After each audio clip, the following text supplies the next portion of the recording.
What is so? Yeah, that's what it is. Only láti sùn. Yes, wash our place there, Dada.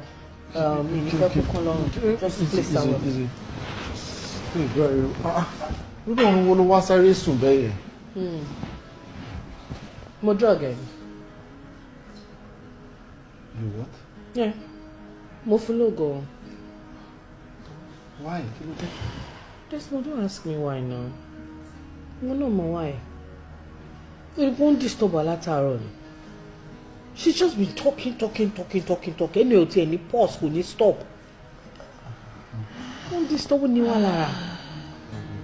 Nǹkan ló kàn rú mi lójú pé àjọwánu lé ní jáde ṣe anything tí kò lè ti rí báwo lè irúgbìn wọn. Yeah, don't stress, alright. Show you bó ṣe sùn rẹ.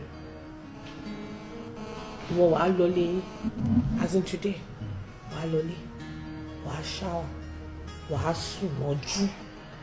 That's why the following day call ẹ ló máa jí. Bí tó ṣe báyìí ó máa sùn di ọ̀la. Ó máa sùn di ọ̀la.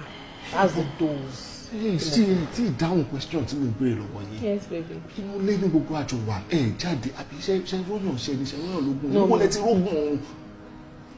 Mo lóògùn ẹ̀ ń lé èmi gan máa ń lò tó kì í ṣe nǹkan tó léwu rárá. The only thing tó máa jẹ́ kí n ṣe ni pé ó máa jẹ́ kí n lè sùn dáadáa sí. I will sleep like a baby.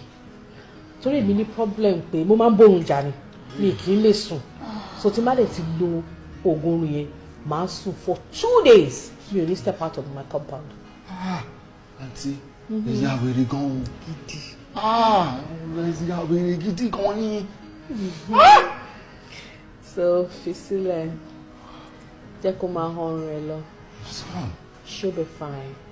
At least orí pé ilé wa ó wà peaceful by just you and I. Wow. But I need to ask you a question. Okay, go ahead. Ṣé kò sí nǹkan kan láàrin ìwọ àti àbúrò mi? Because kó tó sùn ó lóun fẹ́ sọ nǹkan fún mi nípa ìwọ àti ẹ̀ but òun gbà á lọ́wọ́ ẹ̀. Èmi àti àbúrò yín. Yes. Kò sí nǹkan kan láàrin wa bí fẹ́ sọ nǹkan pa àbí iṣẹ́ fún yín kò sí nǹkan kan láàrin wa bí màá tẹ́jọ́ ṣiṣẹ́ papọ̀ ni.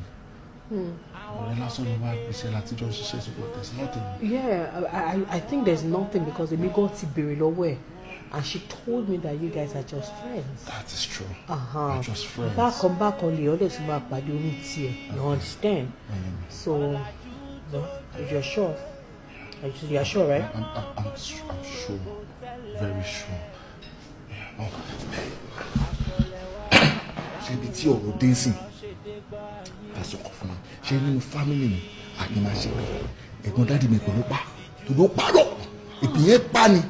Ṣé sí mi wà tó bá jẹ́ nǹkan wà láàrin èmi àti àbúrò yìí nǹkan tí mò ń wá láyé mi kí n má rí nǹkan nìyẹn mẹ́ta máa ṣe mẹ́ta ni máa ṣe ẹ má bẹ̀ mí fi Ọlọ́run bẹ̀ mí ẹ má bẹ̀ mí nǹkan nìyẹn ṣe rí ẹlẹ́ẹ̀kejì tó bá yẹ pé mo láìkí ẹ àbí mo feel anything fún àbí ó feel ẹ padà tí bá lọ lọ́nà tí wọ́n tó pa mí ẹ jẹ́ kí n ṣe pé. Darling, please. Má ṣe pé. Má ṣe pé. The last one yẹn. Orí mi ló ti máa ṣe. Please. Má ṣe jù. Sister. Don't call me sister. Tell me that. I just been Demi. How? Demi. Let's go. Sure. Okay. This one, Joe. You have to take it easy.